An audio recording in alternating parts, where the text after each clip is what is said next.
Feroz Ater. How are you? And welcome to In the Chair with. Hey Ben, thank you very much for having me. I'm doing well. How are you?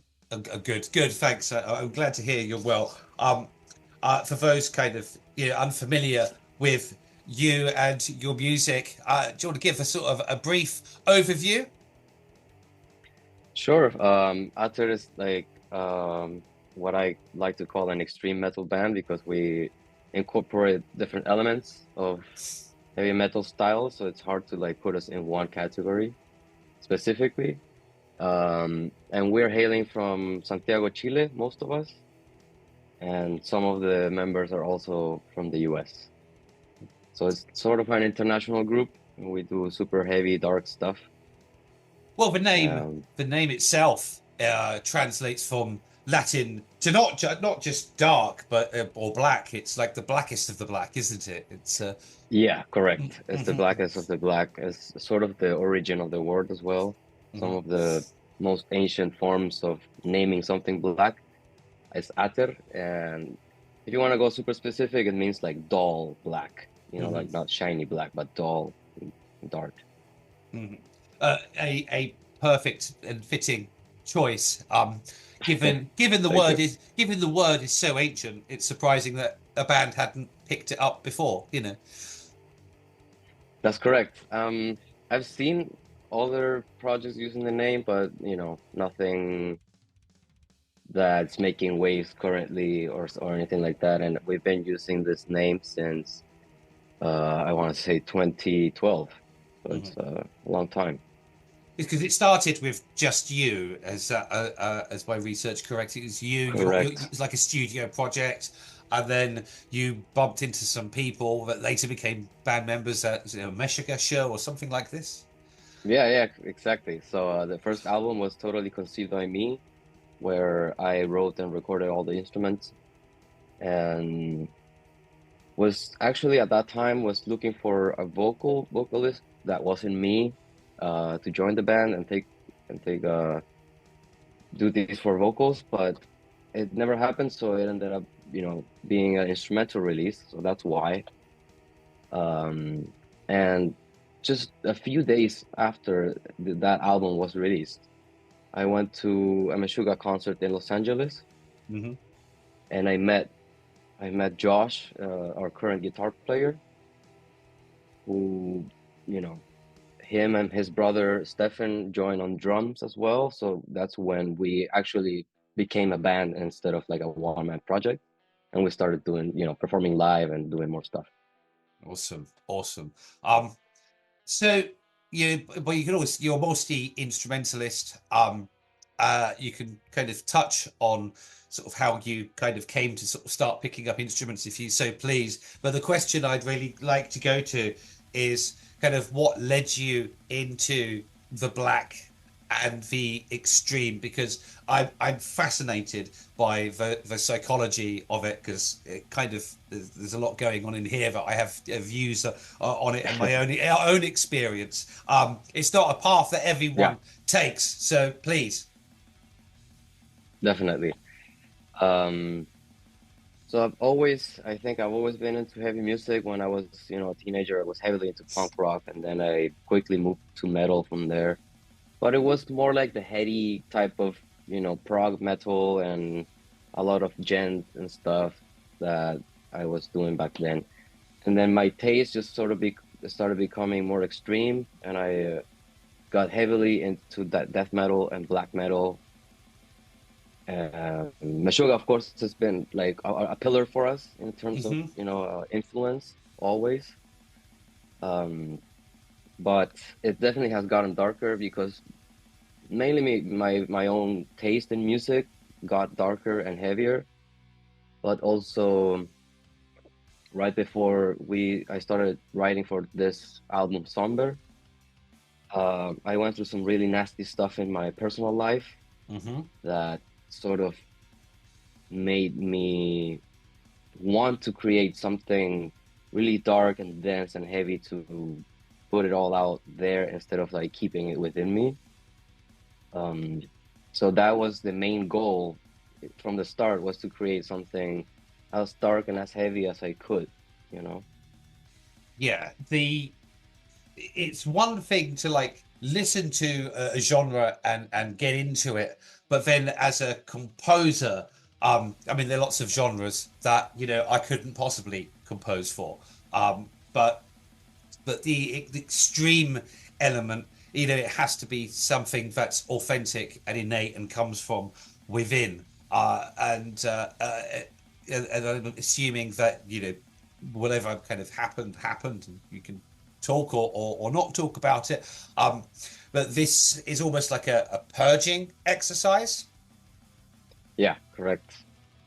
So, like most artists will tell you this, I think that, what happens on their personal lives ends up becoming a huge part of what they write and what they do in their whatever craft they are. So it's no different for me.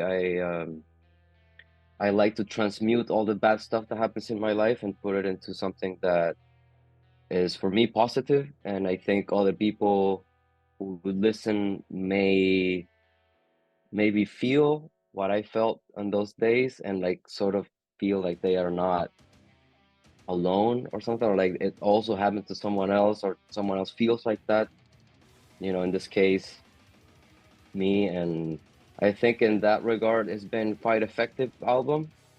Um, a lot of, a lot of the newer fans have come to me and told me that they felt that grief and that of really dark feelings, but not in a negative way where they were just becoming sad by it, but just like, okay, let's overcome this.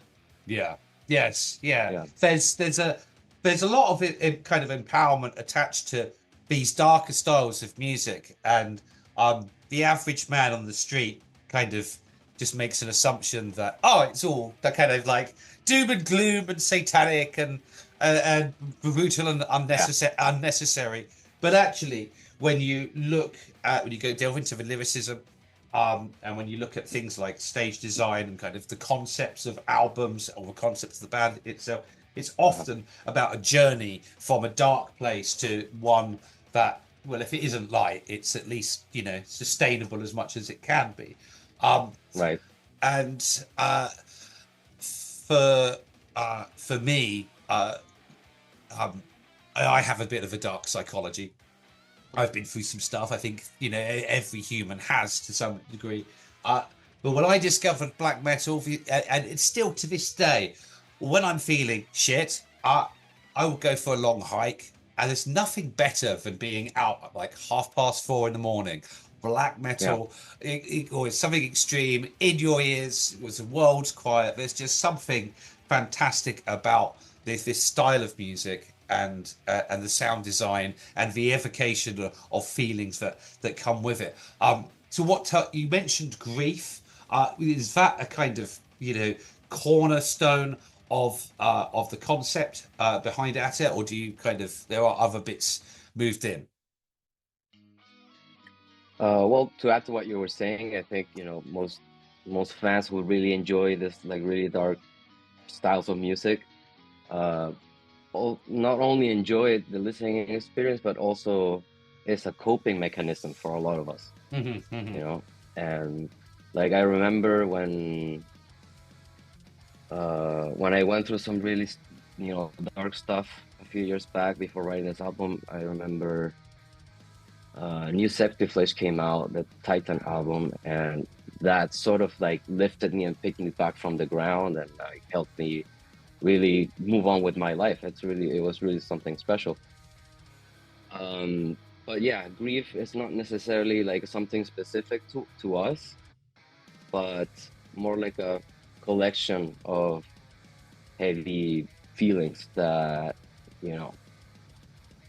that resonate with this type of music. And what I went through was more personal and more in the vein of love and failure and that sort of thing. And I'm actually quite romantic in my personal life, so that also brings a lot of suffering. Oh, Or it oh, can. oh, yes, yeah. Yeah, and it definitely has. Um, so that's a really powerful element in my life, loving someone or this kind of stuff. Yes, But yeah, it does definitely brings a lot of suffering as well. I'm As most people can relate to, I think. absolutely. I mean, the gift of love comes tied with, an end date, or and it's just painful because it's going to end in one way or another. Um, Right. and uh, I'm a bit of a hapless romantic. I've been kind of single for the longest time. It's something that I miss. And I was having this conversation the other day, so I'll be interested your perspective on it. Um, modern day dating, and Mhm. and extreme metal. Because I'll match or I'll kind of meet people, and they'll be like, "What do you do?" And I'm like, "Well, a bit of music journalism. I'm a musician. I do a podcast. I run a record label. I do lots of music videos editing and tour coverage and all this kind of stuff." And they're like, "Oh, really cool, cool. Show me something that you've done." And then that's where the ghosting starts. Yeah, absolutely. I mean, it has happened to me as well. Like I meet someone and like they ask me, okay, let's show me what you do or whatever. I'll show them the album or maybe one of the music videos and they're like, oh, so you have problems, like you're really dark, you know, like you should see a therapist or something. And I'm like, I don't need that, like music is my therapy. So Yeah, absolutely, absolutely. Yeah, I think in some ways, perhaps we're probably a bit more switched on, and at least kind of we know our enemy, we know the darkness. We can kind of harness it and kind of keep it within its constraints through the work that we do, through the way we express ourselves through music, and through the good choices of our tastes and what we listen to. Perhaps more so than some of the kind of pop followers. yeah, absolutely, definitely. And yeah, me personally, like I think I've been through enough stuff at this point in my life where when I am going through a rough period and I'm, dealing with stuff and suffering, I don't necessarily put my head down and get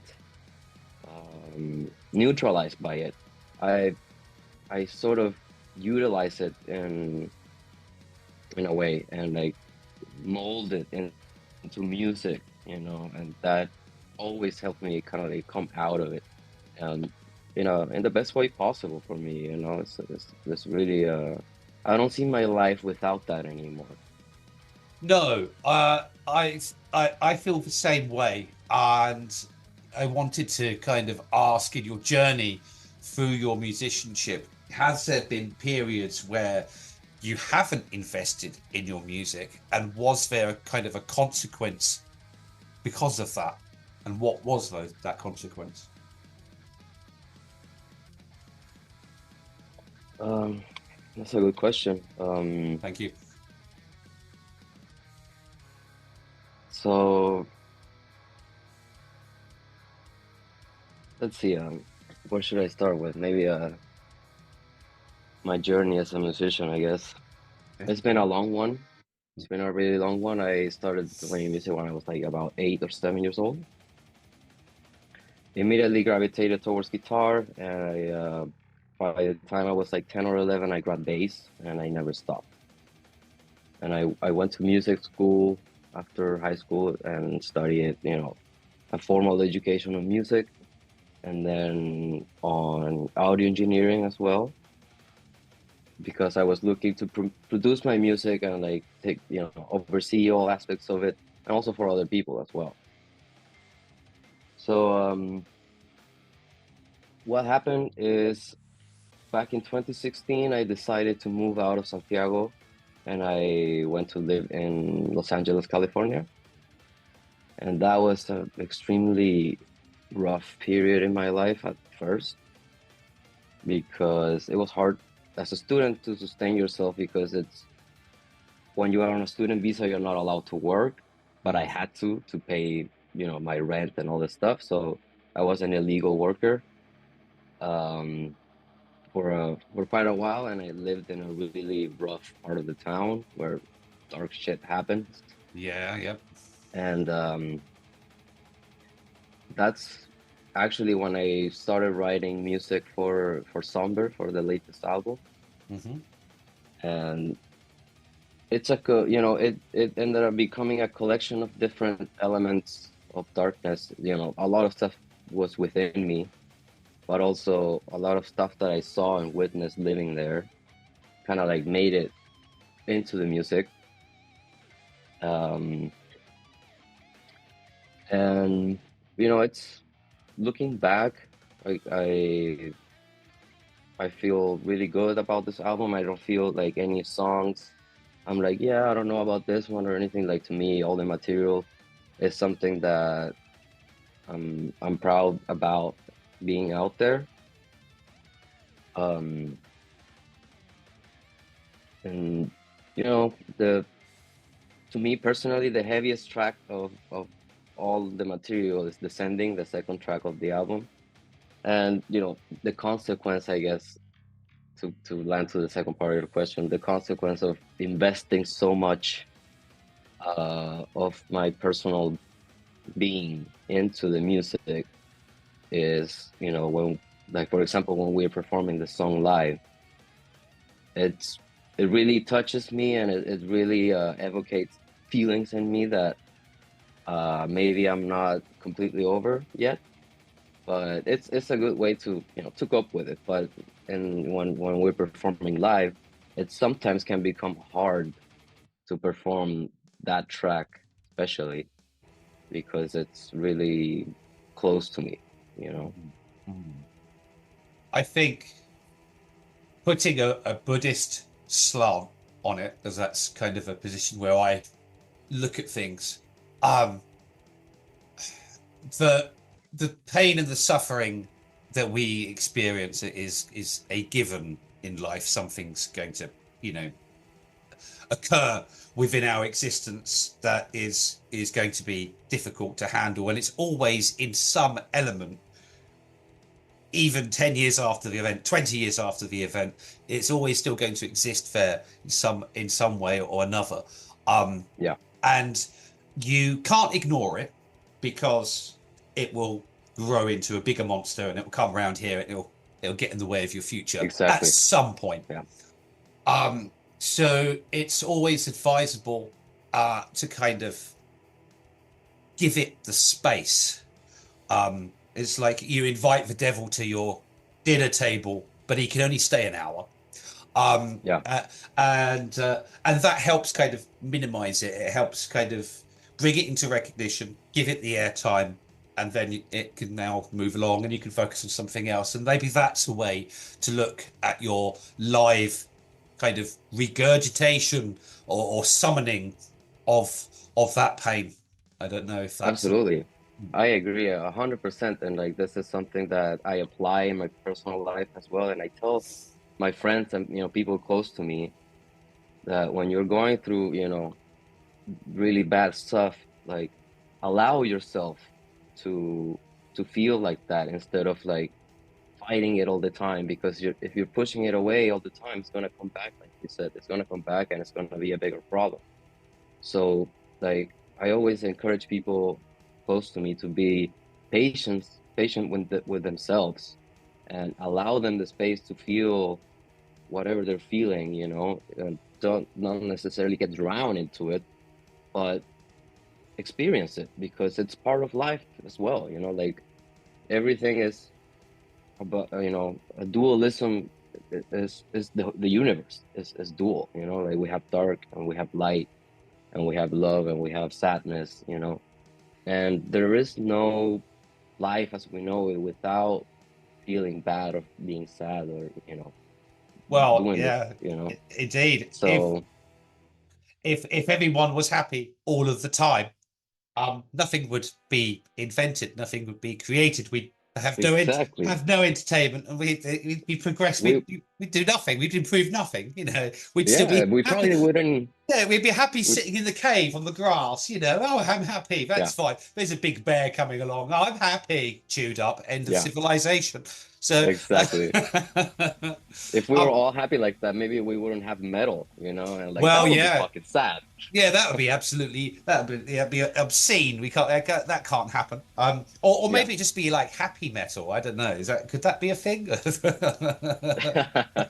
Like da, da, da, da, da. And so aside from the kind of the pain influence in the composing and the performing,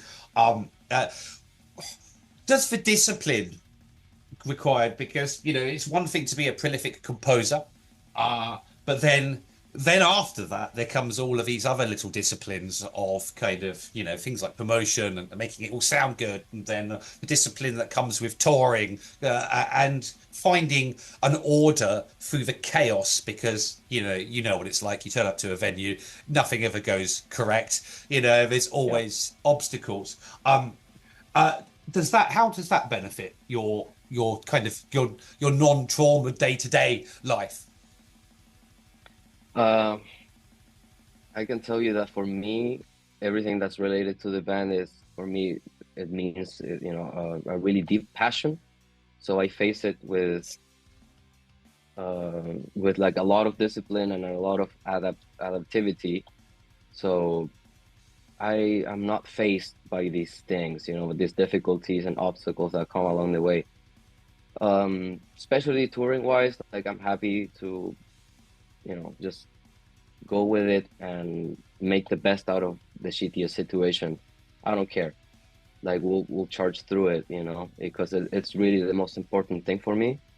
But regarding, like self-promotion and like media presence and all the other side of things that are really not even related to the art itself, that's a place where I struggle more. Definitely more in the past, and I think I'm learning, but it's been a lot of learning for me this year since we released the second album, and I didn't want to make the same mistake of kind of like putting it out on the internet and then it just disappears. Yeah. So I had to like think more about this one, and got delegated, PR agent or whatever I Hmm. needed to do in order to make How did to that land to the listener in the end, because that's the most important thing for me. We want to be in the ears of whoever would enjoy this. mm.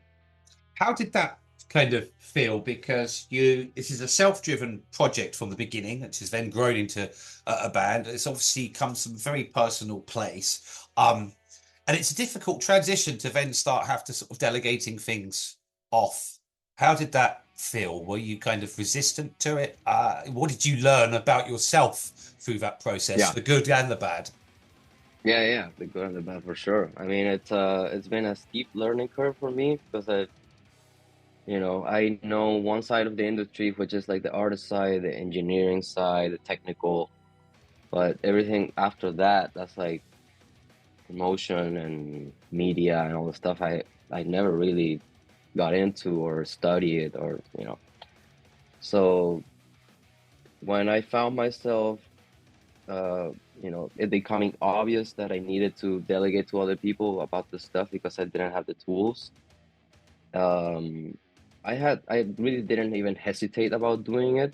But of course, it's there is a bit of a difficult for me because I've learned that I'm a control freak about this project, and like I do like to oversee every little detail about it, and how it comes out to the world and what words are being used, everything. To me, it's super important to keep the lore and to keep the the band what it is. Hmm. But at the end of the day, I had to sort of let go a little bit, and I think that was really healthy for me because I could focus on other stuff like securing a tour and getting everything ready for that, or writing new material and this kind of stuff that really is so time consuming that trying to get everything done oneself, you end up not really doing it all right. You kind of like half-ass do all the stuff and then it doesn't work. So I learned and I have to delegate, and I'm okay with it now, but it was kind of hard at first. How long did that sort of transition period sort of take before you were, okay, I'm comfortable with this now? Uh, it was like a few months, I gotta say, like Oh, between it's, 6 months, maybe yeah. like since like maybe the beginning of the year when I started planning out the release until the beginning of this tour. So like yeah, 3/4 of a year or something like that. And this is rather kind of crazy question, but what would you be doing if say, tomorrow, that's it. There's no band, there's no extreme metal, there's no music, there's none of this structure, there's none of this composing. What what would you be? How Wow. it That's a tough question for me because whenever I'm not working on the band, I'm working on someone else's music. It's all about music for me. Not necessarily metal all the time, but as a producer, I work with all type of artists. But if that's also not, within the possibilities, then I think I would still be in arts, but in a different discipline, like probably visual arts or painting or something like that. I think that would be, probably number one. But if not, after that, I'd probably be into sports heavily, maybe a pro swimmer or something like Oh, that. really? Okay, Yeah, that's a very different a very different very enterprise. different. But Yeah, for me, the physical activity is very important mhm. to keep a healthy mind and to feel productive and stuff. And when I was a teenager, I was in the Chilean national swimming team. Oh, wow. Hmm. So I really fell in love with that, with swimming and the discipline and everything. And I just still love it.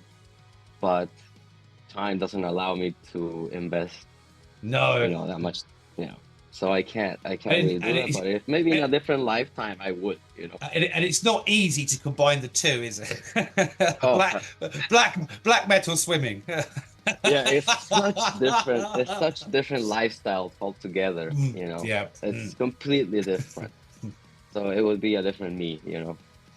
Touching on the visuals, actually, you have quite a kind of sort of stage appearance, arrangement, and the touches to kind of your artwork. Do you want to kind of sort of like talk me through that visual representation of this music that's come from personally within? Right. Um, so for the artwork of this album, we worked with this guy named Eric Kirchner from Sacramento, California, who's done work for, Humanity's Last Breath and a few other bands that I really love. And I started sending him the music before it was done, like from the demos, let's say. And he immediately started kind of like working on it. Um, and I didn't give him no guidelines, no nothing. And he just came up with this landscape that became the cover, the front cover. And I took that and sort of like started developing it. Um, and I just kind of like grabbed it and did more of the same, kind of like expand on this, what could be around this landscape, what could be inside and all this stuff. And it's not released yet, but the CD that we're gonna put out soon has a booklet with all the artwork detail into it, and there's a lot of pages that people haven't seen yet. So I'm Nice. really excited about that. And regarding the other aspect, which is, our looks and the costumes and stuff that we or like stage attire, let's say. It was a collective idea between me and guitarist Josh. Um, we wanted to represent how dark the music itself was, and like kind of take us out of the equation. Like it's not about us at all. It's just we're giving the listener this experience, like this Mm. heavy music coming at them, and we're just like silhouettes doing it, you Yes, know? it's a bit of like an ego removal.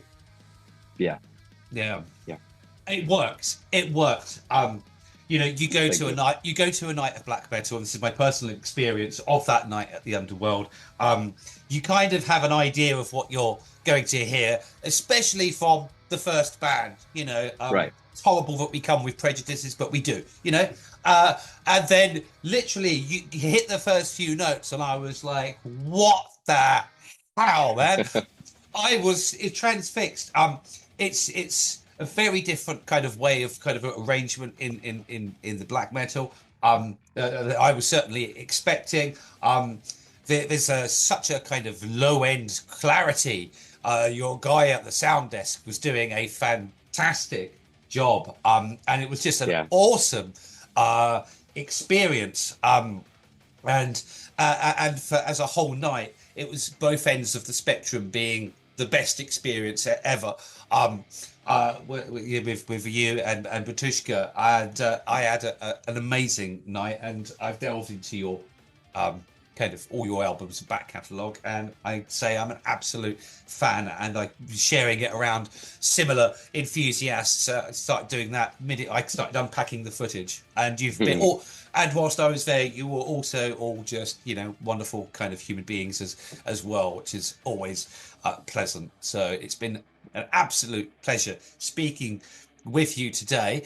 Just one last thing. There are people kind of watching, releasing their music to the void, perhaps kind of giving up or disheartened for whatever reason or doubting themselves. From your experience, what's your kind of words of wisdom, advice? The platform's yours. Yeah. Well, first of all, thank you for your kindness and for inviting me. That was really awesome. How That could you I? mentioned How you could I enjoyed it not? as much. Given what I'd heard, how could I not? Carry on. Thank you. You get it. Yeah. So all I can just tell people that what I learned was that the music itself and the album that you're working on or you're planning on releasing only represents maybe 20% of the work that you really need to be doing. And the sooner you realize and like accept this reality, the better. And you have to look into how to promote yourself, be, you know, it's another type of responsibility to be present on social media, you know, daily, and delegate this type of stuff, because if it's not your realm to make a press release, you know, and send it out to all the relevant people, and you don't have the contacts, like, what are you gonna do? You have to get someone to do that for you. And it's a bit of an investment, but it's an investment that is gonna take you from being no one to be in the scene. Yeah. So it's really worth it. And if you this is what you really want, you will see the value in it and you will have to do it, you know? But I think you have to understand that the music and everything around it is a portion of the work, but there's a lot more to it. And you have to kind of like, you know, be responsible for that. Yes. Very true. Very true. And you know, often it's a thing that's not overlooked, but you know, people are very kind of wary about promoting themselves. It's a different step, but it's if you can write it all and you can play it all, then you've got to be able to kind of show it all. And um, you know, you've already done really the hardest, most challenging bit that a lot of people can't do. And really, Yeah. self-promotion is a bit that everyone can do, but they're just not used to it. It's Yeah. excellent, Yeah, excellent I agree. advice. Where are you playing next? Just quickly. Well, next we're working on a few, you know, we have a couple of offers that we're looking at to come back for a full European tour Excellent. Yep. early next year. And I'm sure there will be an announcement soon, but in the time being, we won't be playing any shows and we're just gonna go into writing mode to Awesome. work on the next one. Yeah. Awesome, awesome. Can't wait to hear what you come up with. As soon as you kind of know that you're about to announce a visit to the UK, for instance, or even wider Europe, perhaps, do let me know. It'd be a pleasure to Definitely. follow you around with a proper camera, maybe do something. Because I That would be feel it. awesome. Yeah. I feel a little bit invested now. I love what I heard. Okay, Thank you, man. cool. It's been a pleasure. Thank you so much. Pleasure is mine. Thank you so very much for having me here. You're welcome. Take care.